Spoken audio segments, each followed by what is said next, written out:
Alright, this is Chat UTD and this is my match reaction to the defeat against Arsenal / Wimbledon circa 1989, the set piece specialists, because that was the difference last night. And it begs the question, not just of this United team, but for United teams as far back as I can remember. Why have we never bothered to get good at corners?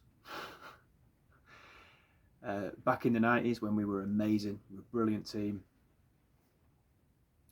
I bet the one statistic we fell down on was scoring goals directly from corners. There was a misconception that Beckham was a corner specialist. He wasn't. He was a free kick specialist, and his crosses from open play were brilliant. Of course, we scored 2 goals from his corners in the Champions League final in '99, so when it mattered, he delivered. But game to game, more often than not, his corners hit the first man at the front post, and that carried on being the case, whether it was Ashley Young, whether it was Bruno Fernandes, whether it was Beckham, whoever it was, Juan Mata, whoever. Whatever their reputation was elsewhere, whatever their reputation was at other clubs, we have been crap at corners. To the point where, back in the 90s, when we were amazing, I used to say, why don't we just buy a League One or Championship player who's a specialist at corners, even if it's just to bring them on for the last 20 minutes. I'd have bought James Ward-Prowse from Southampton just on what he did from corners and set pieces. It's such an asset to have. And it's almost like when you're a really good team, as we were back in the day, it's almost like it's beneath you to become good at corners. It's like it's a bit of snobbery kind of thing. But it creates so many problems for teams, especially when you get a lot of corners because you're forcing shots that keepers are saving and tipping around the post, or defenders are just clearing it. And that was the difference last night. A half-decent Arsenal team became a potent Arsenal team because of their set pieces, because we couldn't handle them, particularly from Declan Rice, who I don't recall being the corner taker for West Ham. Any Premier League football player with a little bit of practice should be able to do what he's doing. He does it incredibly well. Forget the set piece coach and all this nonsense. This isn't tactical ingenuity. This is a Premier League football player putting the ball in an area on a sixpence time after time after time, which any Premier League football player with practice should be able to do. And that's what caused us a problem last night, or many problems last night, particularly from Declan Rice, whose delivery was just amazing, consistently amazing. But how did we defend it?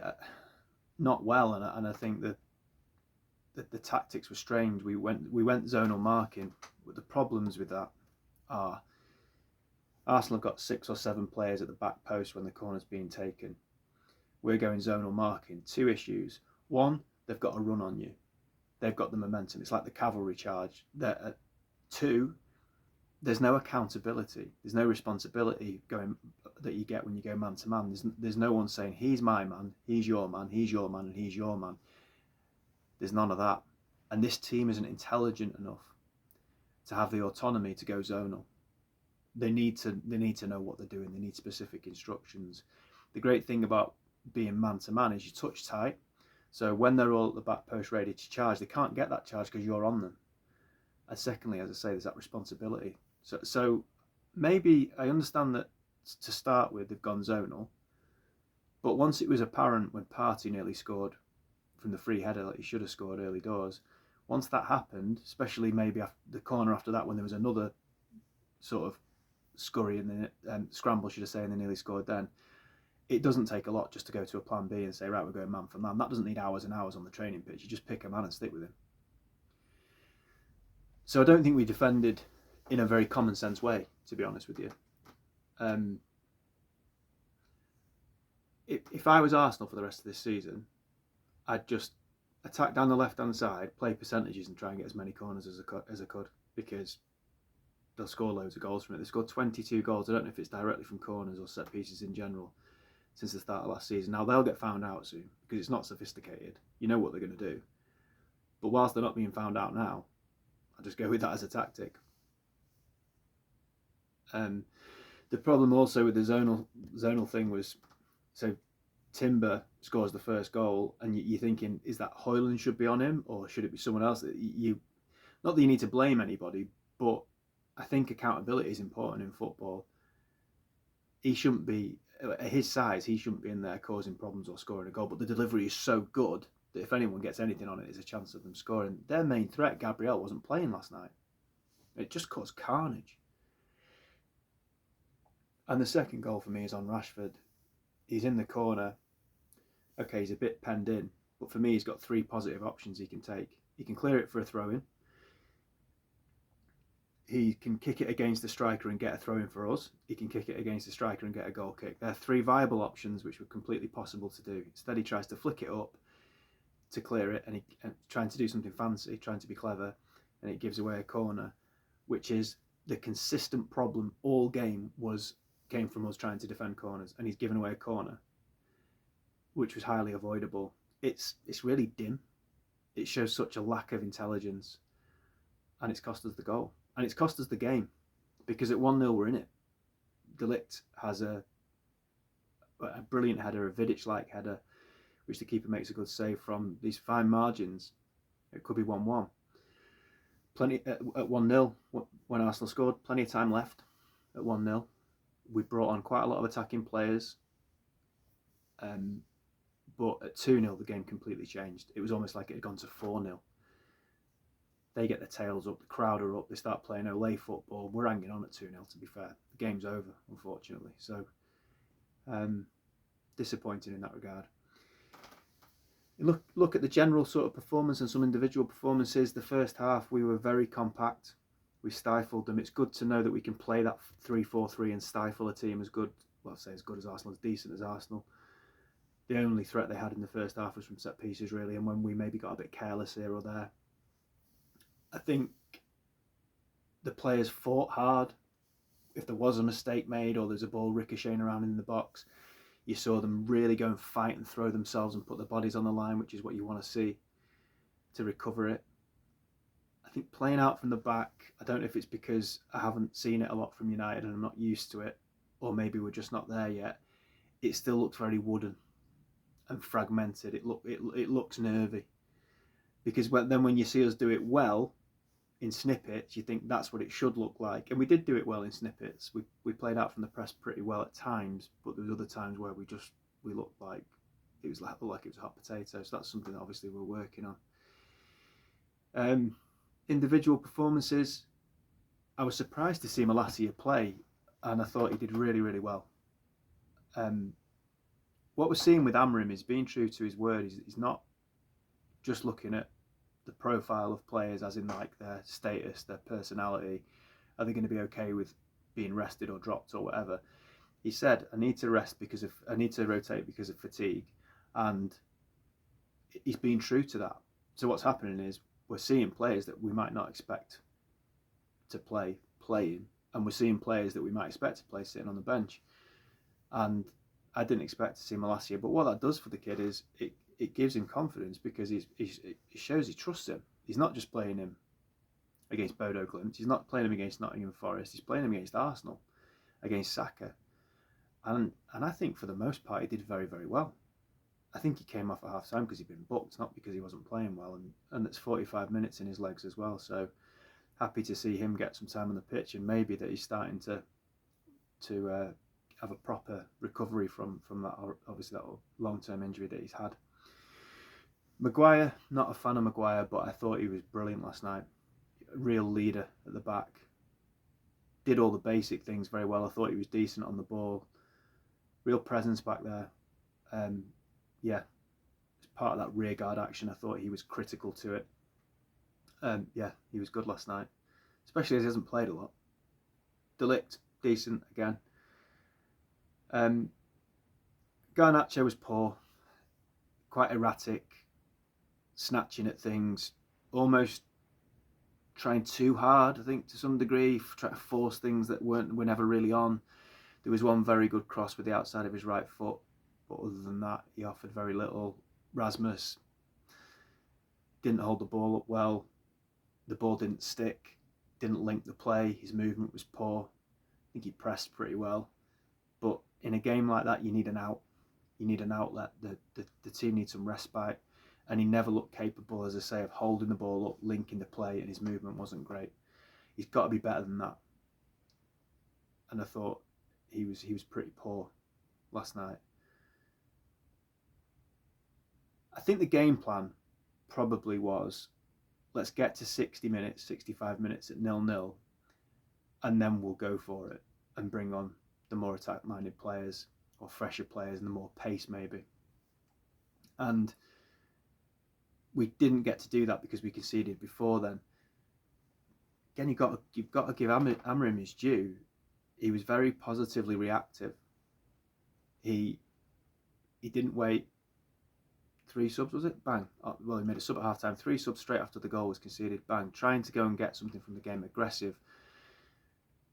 Call it proactive. You could call it positively reactive. Whatever. But it's good to see him making decisive, assertive decisions. Type of game that you can lose and make progress at the same time. Sometimes you can lose and you think, yeah, but there's progression because of the performance. That wasn't last night. That was a standing still performance. That was a game that we've got out of the way, that we thought we were probably going to lose, and we have lost. We haven't got absolutely mullered.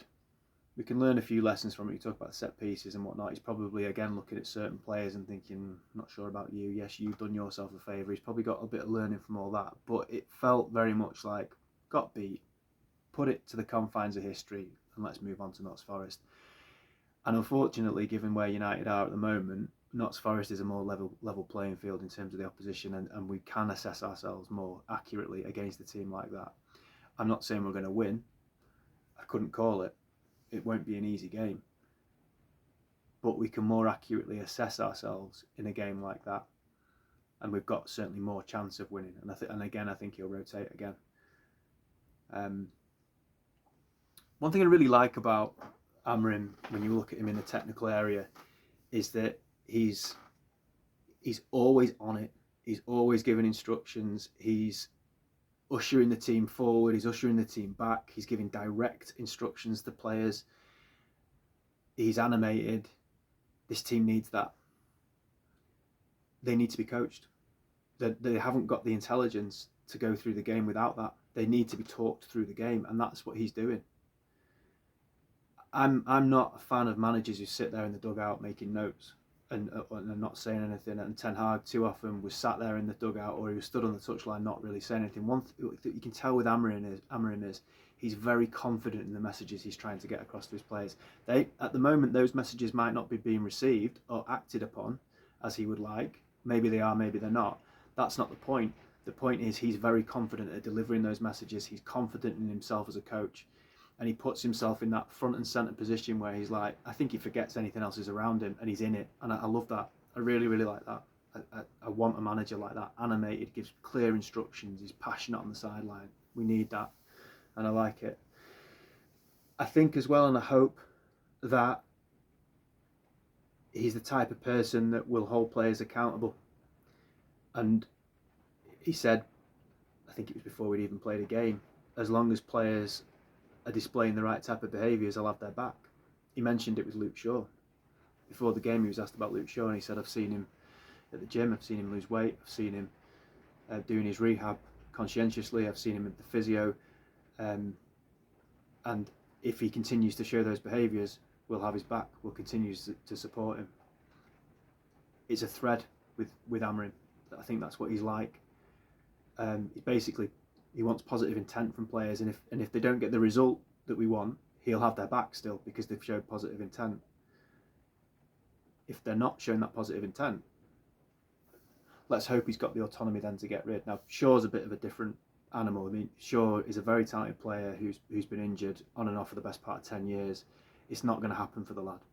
And we can shout and scream till we're blue in the face. We can't sell him. We can't just sack him.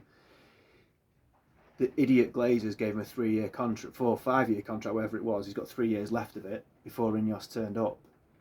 So he's our player, and Amorim's got to try and somehow get games out of him, because when he plays, he's very good. But my point really wasn't about Shaw in particular. It's more about Amorim as a character. Gives me the impression that he is that standard bearer maybe we were looking for, and I hope he gets the autonomy if players aren't holding those standards and upholding those standards, that he can make decisions based on that. I certainly hope so, because we need that.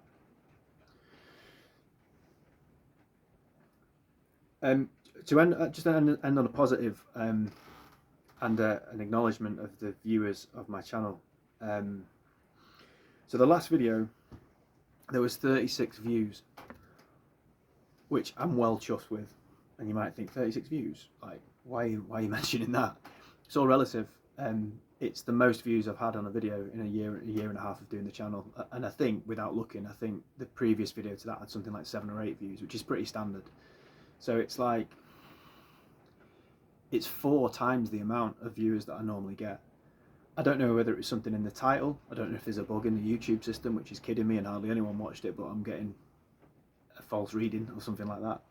But for the people that did watch, I hope you liked what you listened to or watched, and I hope you come back. For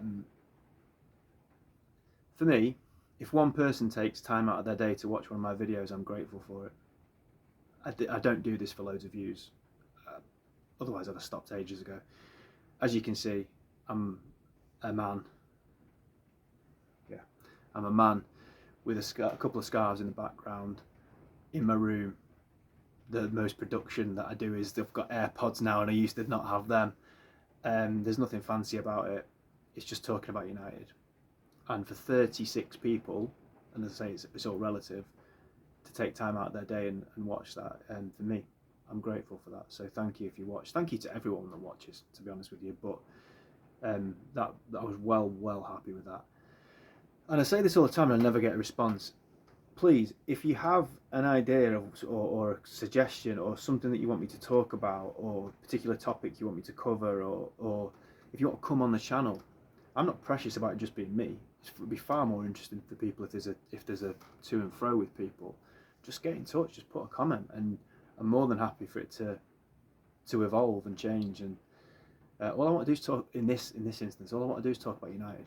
That's why I started the channel in the first place. Now it happens to be that I pretty much just sit here and talk about it with things that are on my mind to you through my screen. But if people want to get involved, please do. It would be great. So, well, thanks again. Appreciate it. I'll touch base at the weekend, probably after the Nottingham Forest game, and let's see how we get on. Hopefully we can get back to winning ways. Glazers out.